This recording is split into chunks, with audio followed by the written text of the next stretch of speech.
দিল্লিতে বসে তারা পরিকল্পনা করে বাংলাদেশের নির্বাচন তারা হতে দিবে না।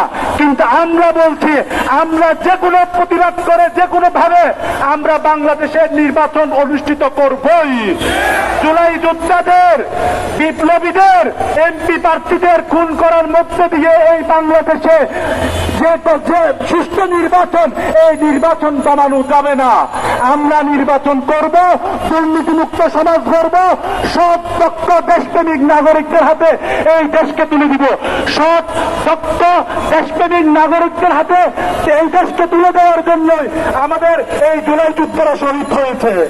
আমরা খুনি হাসিনাকে শুধুমাত্র ভারতে পাঠিয়েছি শুধুমাত্র জুলাই যোদ্ধাদের সহযোগিতায়, কিন্তু জুলাই যোদ্ধাদের সামনে এখনো পর্যন্ত অনেক পথ বাকিয়েছে।